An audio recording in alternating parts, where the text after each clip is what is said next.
If you're someone like me who only pulls bronze players and your free-to-play team is struggling a lot this year, I'm here to show you some of the best things I changed in the game to improve my gameplay and also enjoy the game more. Hello YouTube and welcome back to another NHL 25 video. What a week we had. We had a new reward system being implemented which ended up being promising but actually not rewarding at all. Everyone's team is really bad and I believe a lot of people are struggling to play online games. Not only because it's not rewarding but in general because you have to use very low overall players. Today I want to share some of the things I changed in HUT for myself to be able to score more goals and play differently compared to NHL 24. If you're Division 1 or Division 2 player, you probably will not find anything new in this video. This is mostly for casual players who work 9 to 5 and are just playing few hours every day. So it means they cannot really earn a lot of rewards. Not that there is a lot to earn, but hopefully that will improve with the time. So let's say this is your team and you basically have every single free card in the game and you're going to play some online rival games, and considering the champs are starting soon as well, you may need all the help you can get. So today, if you are struggling to score goals or if let's say your AI is not really in the positions where they should be, I will share the strategies I changed in the game, also some of the settings I changed, and in general it massively improved my gameplay. I'm still quite new to the game and I'm still struggling a lot, but I think these new strategies I changed and I started to use in the game massively improve how I'm playing every single game. As always guys, if you're new to the channel, please smash that like button and subscribe. It's absolutely free, makes me smile, and I really would like to get to the 5k subscribers before Christmas.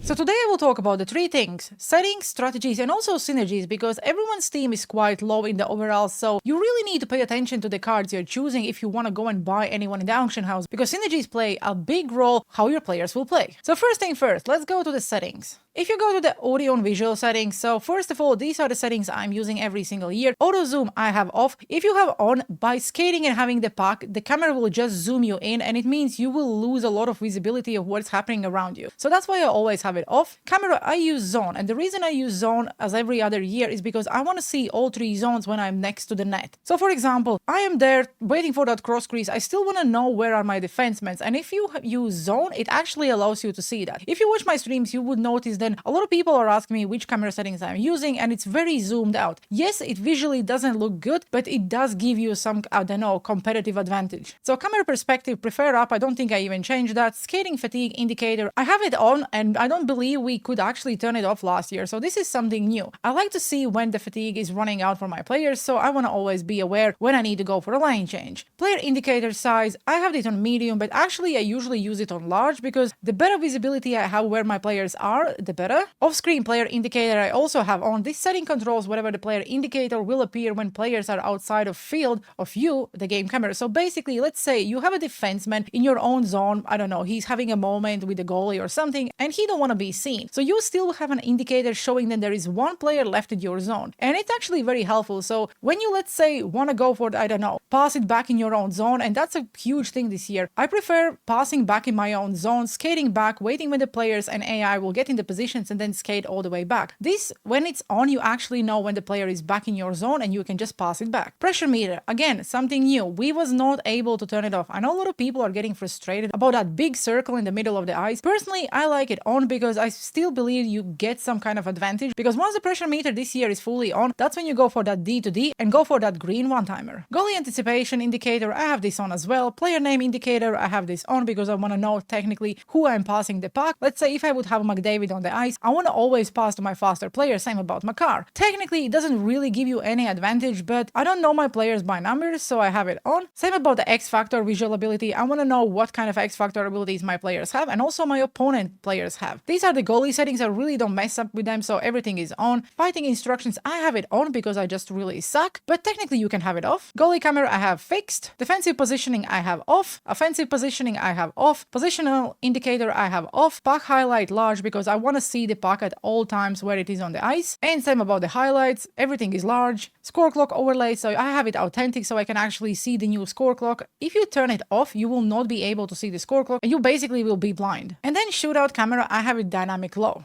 For the volume settings, because I'm making content, I really cannot have any of the volume on. So what I do, just because I stream on YouTube, I have to have some kind of game sound. So these are the settings I'm using. There is one volume setting actually missing. So for example, when you're playing wildcard in that outdoor ring, there is a sound outside of the ring and you cannot really turn this on or off. To do that, and if you're annoyed about that sound, you have to pause the game in the wildcard, go into the settings, and then you will see then there is a festive volume, and basically it always is on 10. So if you want to turn that on and off, you just have to basically adjust it the way you like. I also always have a crossplay on because I live in Europe and I really struggle to find opponents. So once I turn the crossplay off, yes, you may possibly be able to play on a better ping if you are far from the servers, but I prefer to just find opponents instead of just searching and waiting for that better ping. On Ice Trainer, I have everything off except the offside warning because I'm not that good to actually spot the offside myself, so I always leave it on. Also for the hot objectives, I have this notification on. So let's say when I'm in a hot objective and I'm completing it, I actually want to know when I'm completing it. Same about when I'm playing rivals, and let's say I need to do 20 deeks. Once I'm done with the deeks, I actually want to know when I completed them. But let's say you are annoyed about anything what is popping up on the screen, this is where you can come and turn it off. And if you look at the controller settings, so I'm using total control and sometimes I'm also using skill stick. I do believe when the champs will come, I will switch back to the skill stick, but because I play a lot of wildcard and I play a lot of lower division rivals, I don't mind total control, but I don't think the total control is actually the best controller settings to use in the game. Skill stick will always give you the best passing and in general will just be more accurate. But because this is for the casual players, I feel that total control offers more for the casual players than skill stick. Auto backskate, this 100% needs to be off because otherwise your player will just do the backskating when, let's say, there is an odd man rush and you will not be able to catch that breakaway. So make sure you turn this off. Shooting control, it needs to be camera relative, and then vibration I have off. And then the online pass assist, I always have it on 100. In the previous years, we was like adjusting it, putting it on 90. Some people were actually playing it on 80. I always have it on 100. And the reason why, so this online pass assist is basically a circle around your player where he's receiving the pass. The bigger the chance that your player will actually receive the pass if you want to, for example, go for that cross crease in front of the net. This year, the goalies are more aggressive, so they're doing more poke checks. They actually are getting out of the net. They are diving. So you really want to make sure that you can make that pass a little bit in front of the net. So the more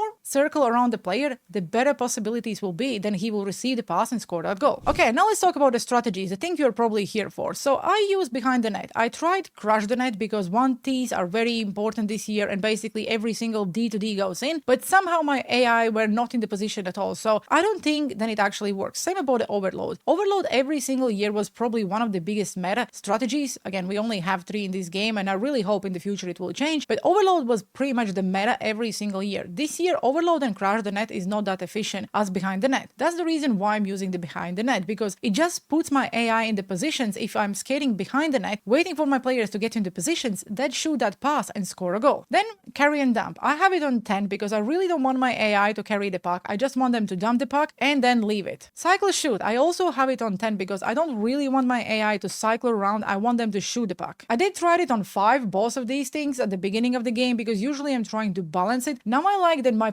AI is just dumping the puck and shooting the puck. Efficiency and energy. So I have it on 5. I tried it on 10 and I tried it on 0. But this year, because the players are running out of energy very quickly and manual line change is very important, I found that on 5, it's like the middle ground and it works good for me. I don't mind. I probably would adjust it once the overalls will be higher, but at the moment 5 really works well for me. And then again, don't block or block. I have it on 5. The reason why I have it on 5 is because this year D2D is very important and technically yes, you want your players to dive, but what I've noticed is when you are diving in front of the net, your goalie is just so dumb that he don't see the puck, and I think it actually bothers the goalie more than it actually helps him. So it works very well for me on 5, and that's what I'm doing for every single line. In the past, I was basically doing, let's say, overload for the first 2 lines and then crush the net for the line 3 and 4. And I also don't really change anything. In the past, I was starting with my 3rd line and then, let's say, moving to my 1st line after the first face-off. At this point in the game, when everyone's team is really low overalls, I just find it more easier to control every single line and have the same strategies for every single line. So in defense, hold and pinch, I have it on 0, and cycle and shoot, I have it on 10. Same as my offense, I want my defense to shoot the puck more, so I don't really want them to skate around because I don't trust AI that much. Yes, they did improve this year, but I still believe that if AI will just shoot the puck, that's what they're there for, it actually works better. And I did notice that, let's say when I'm shooting from the blue line and some of my defensemen are close to the net and I'm going for that rebound, they actually scored a goal without me controlling it. And I have that on all 3 defensive pairs. And now let's have a look at the team strategies. So I'm going with 1-2-2 passive because I like the passive forecheck and in general it feels a little bit more balanced. I started the year with 2-3 because that's what I was running in NHL 24, but this year AI plays different. So I find that 1-2 passive is very balanced for casual players. Your AI are not that dumb and they actually get into position. So you basically have your center quite high, your left wing and right wing a little bit below, and your left defenseman and right defenseman is still covering that blue line. If you go with 1-2 aggressive, what it does, it basically has the same positioning, but the players are just a little bit higher in the zone. So I managed to lose a lot of breakaways because of having 1-2 aggressive. So 1-2 passive just covers the blue line a little bit more. And then I'm switching between 1-2 red and 1-2 blue. Basically, there is really no difference. The only difference is your right-handed defenseman will be higher with 1-2 blue, and with 1-2 red, your left-handed defenseman will be better. Because my left-handed defenseman is better currently in my team,